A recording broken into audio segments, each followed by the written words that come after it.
Are you a financial advisor and you struggle getting over an objection? You struggle when someone says they have an advisor, or they're not going to pay for advice, or they just don't feel like making a decision. Is this going to be the place that you die? Or is this going to be the place where you have an abundance of expertise? I'm going to show you the things that we've found to be very effective at determining how to get through an objection. These are things that cold calling, yes, the thing you're afraid of. These are things used in cold calling by my team. My team is not experts from financial planning. They're not CFPs. They're not financial advisors. So they don't have the equivalent or even probably 20% of the industry knowledge that you'll have. But they're still probably doing a better job dealing with a good prospect. So I want to share with you a few of the objections that you're going to face, you probably face, and you probably suffer with. And these are the ways that we handle them on a call. And these can be done differently. These can be handled a bit differently if it's in person during a meeting. But most of the time, if someone's already in a meeting, they're going to give you this objection. And it's almost like, I've already addressed this on the appointment. I can just already on the appointment setting call, and I can reiterate what I said then. So this is the frame. This is what you're doing. So, number one objection that you're always going to get, especially if you're appointment setting for yourself, it's I have an advisor. John, I already have an advisor. I don't need your help. I don't need your help. What do you say to that? Totally fair.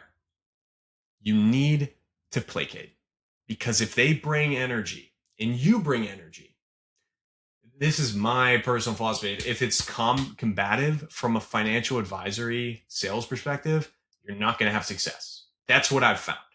But if you placate that concern, you tell them to relax. Just like in jujitsu, you're framing, you're going to be able to act like that stone wall to this prospect who's having this emotional flare up and saying, "Hey, I have an advisor. Don't attack me. My advisor's my best friend. He's not charging me a fee. He does everything for free. He's my family." In the 99.99999% of cases where that's not true, but they feel like that's true because they've been sold really, really well, this is what you're going to say, or this is something that works. You placate. Now, what is an example of placate? In this setting, you kind of soothe the pain. Totally fair. I gotcha. You have an advisor. Tell me more about that. Those are three. The last one here, guess what? You're going to attend a bunch of seminars for tens of thousands of dollars to learn this one. It's not worth it. Now, I'm just kidding. It's a very good phrase to get someone to share more information, as if you're in like I'll say like the ownership role of the conversation. This is going to be very valuable. This is one that I would say use if you have a personality that is capable of using it. Because most people are not capable of saying, I get it. You said you had an advisor. Tell me more about that. They're just not capable of saying that in an authoritative way. And then the other person says, excuse me. You don't want that. Most of the time, you're just trying to cause someone to relax. Hey, we're good. I understand you have an advisor. I'm not trying to step on that guy's toes. So totally fair. You're saying all of that with the way you.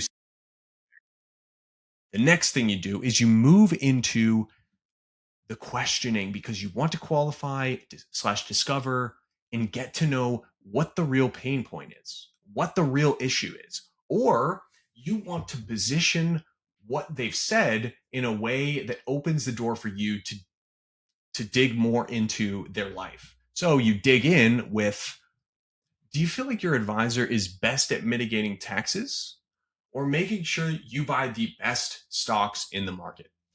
And do you see why I'm using those two? Because I'm trying to determine, are taxes an issue or are opportunities in the market an issue?